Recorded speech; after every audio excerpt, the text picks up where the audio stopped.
Mama hadi basol.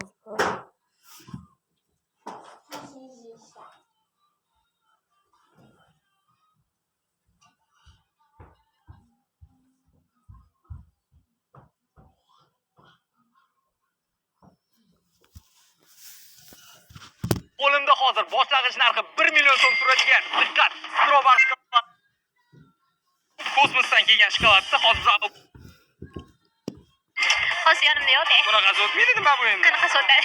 Karta o'tadi. Karta mayli, ayting tashib beraman. Faqat shu shokoladni olib. Bitta shunimi? Ha, bitta shu. A, bu yomon ekan, yopib tushirilgan ekan. Voy, voy. Buni siz bekor mensimadingiz. Bu bilasizmi tarixini? Kosmosga uchib kelgan yagona shokoladlardan hisoblanadi. Yo'q, rahmat bo'ldi.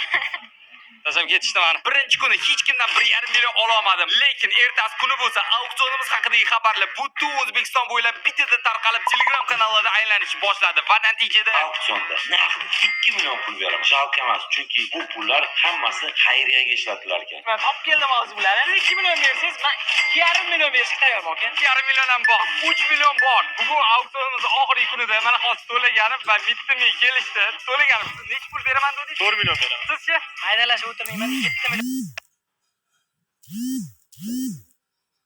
7 million. 1, 7 million.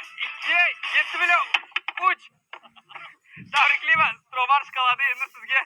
Xullas, meniki bu shokolad. Bo'ldi sizniki. Ishonyapsizlarmi? Hozir mana shu bitta shokoladli batonchik 7 millionga sotildi. Sizlar bo'lsa buni любой do'konlarda atiga 400 ga sotib olishingiz mumkin. Endi bu shokolad yeb ko'rgili kelyaptimi? Da, yeyimiz keldi. Lekin bu xavfli manimcha, chunki radiatsiya xullas quyoshda qolib ketgan, biz sizga hozir boshqasini beramiz. Bo'ldi, mana bunisini yeyishingiz mumkin. Lekin yeyishingizdan oldin aytib qo'ymoqchiman, buni bilasizlar. Albatta bu pullarni hammasi to'g'ridan-to'g'ri Toshkent shahar 2-sonli Muruvvat imkoniyati Dumoloni ichiga kirib olinglar. Izohlaringizga ko'ra, Dumoloni chetidagi oq chiziqqa bossangiz, hammasi joyida.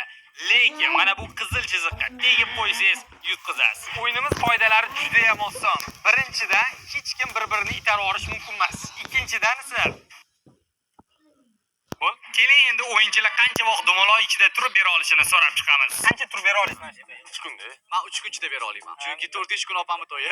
Kim 3 kundan ko'proq tursa bo'ldi, Kamol точно chiqib ketadi. Agar finalda kimdir sizdan qolsa, to'ppa-to'g'ri. 15-to'rt opamni to'yi bo'lsa, 5 kun turib beraman. Mayli, kunda men necha soat turib bera olasiz? Nima, unaqa to'g'risi deganimdan birinchi olib uzatib ketadi. Mana shunaqa deganlar o'zi birinchi chiqib ketadi. Orqangizga pulni nima qilasiz yuribsiz? Qanaqadir xayriya bayram emas, to'g'risi. Birinchi o'rinda ko'zimni operatsiya qildiraman, qolgan puliga uyimga dekoratsiya qilib, o'sha yerda syomka qilaman. Hafizni ko'ziga Davol. Real mana qarang, kamerada qoladi, Hafizga beraveradi. Ayo, rostdanmi? Menimcha boshqa davlatga ketsangina. Shaxsan men ham bu pulga 4-5 ta mamlakatga sayohatga chiqqan bo'lardim. Qanaqa deysizmi? Aviasiyos.uz bilan bu juda ham oson. Qarang, Aviasiyos.uz ilovasi nerealni qulay. Siz bitta ilova orqali любой shaharga eng arzon aviachiptalarni ola olasiz va mehmonxonalarni ham 5% cashback bilan bron qila olasiz. Hattoki har bir shaharga borganingizda uni eng taniqli va borishli joylarini shunday ko'rib olasiz va lokatsiyalarni ham ola olasiz. Xullas, Aviasiyos.uz bilan sayohat qilmabsiz bekorga vaqtingizni va pul YouTube'dagi monetizatsiyadan qancha topasiz? bilaman hozir ko'rsiz. Hozir mana oxirgi oy $7 o'rtada. Har 3 soatda challenge yoki davom ettirish tanlovini beramiz. Va hozir esa birinchi 3 soat uchun time-lapse ko'ringlar. Oradan roppa-rosa 3 soat o'tdi va hozir birinchi shartimizga yetadigan vaqt keldi. Lekin birinchi shartni yetishimizdan oldin bitta kadrni qo'yamiz.